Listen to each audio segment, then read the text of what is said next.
Hello बच्चों, let us read the question first. Question में बोला गया है in a spontaneous reaction the free energy of a system decreases, increases, becomes equal to zero और remains unchanged. हमें बताना है कि स्पॉन्टेनियस रिएक्शन के अंदर जो फ्री एनर्जी होती है सिस्टम की वो क्या होती है। इन चारों में से डिक्रीज करते हैं, इंक्रीज करते हैं, जीरो हो जाती है या फिर अनचेंज रहती है। यहाँ पे जो की कॉन्सेप्ट यूज किया जाएगा वो हम रिएक्शंस के बारे में स्टडी करेंगे। रिएक्शंस के बारे में स्टडी करेंगे। यहाँ पे किस रिएक्शन की बात हो रही है? यहाँ पे हो रही है स्पॉन्टेनियस रिएक्शन की बात। तो स्पॉन्टेनियस रिएक्शन होता क्या है? Spontaneous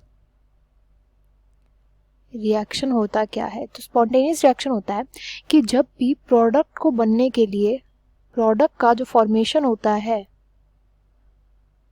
under the given conditions, जो भी कंडीशंस इस रिएक्शन की होती है, ये कंडीशंस इस प्रोडक्ट के फॉर्मेशन को फेवर करती हैं।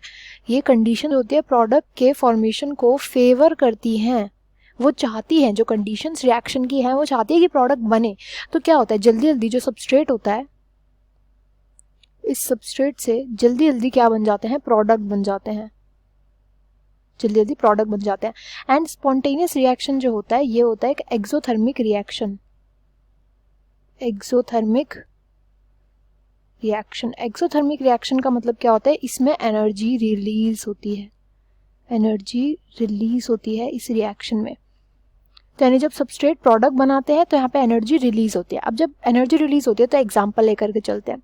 तो सपोज A प्लस बी ये सबस्ट्रेट थे, ये A प्लस बी सबस्ट्रेट में स्पॉन्टेनियस रिएक्शन हुआ और यहाँ पे C प्रोडक्ट बन गया। तो यहाँ पे सपोज 50 जूल्स जो थी यहाँ पे एनर्जी लगी, एंड जो यहाँ पे जो एनर्जी यूज हुई 50 जूल्स में से वो 40 जूल्स एनर्जी यूज हो गई, एंड बची हुई जो 10 जूल्स ऑफ एनर्जी है ये क्या हो गई? ये रिलीज कर दी।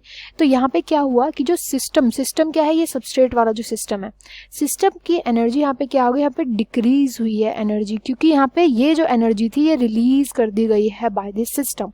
तो इसलिए स्पॉन्टेनियस रिएक्शंस के अंदर हमेशा जो फ्री एनर्जी अवेलेबल होती है सिस्टम के लिए, सिस्टम होगा जिसके अंदर रिएक्शन देखने को मिल रहा है। सिस्टम क्या होता है? जिस भी चीज को, जिस भी रिएक्शन को हम नोटिस कर रहे होते हैं उसको सिस्टम बोलते हैं। तो सिस्टम की यहाँ पे क्योंकि रिलीज हो गई है एनर्जी, तो इसलिए जो टोटल एनर्जी है सिस्टम की वो डिक्रीज हो गई है। तो इसलिए इस क्वेश्चन का राइट आंसर होगा ऑप्शन 1, इंक्रीज, इक्वल और अनचेंज्ड होगा। ये बिल्कुल गलत है तीनों के तीनों। So answer will be option 1, decreases. I hope you understood it well. Best of luck and thank you.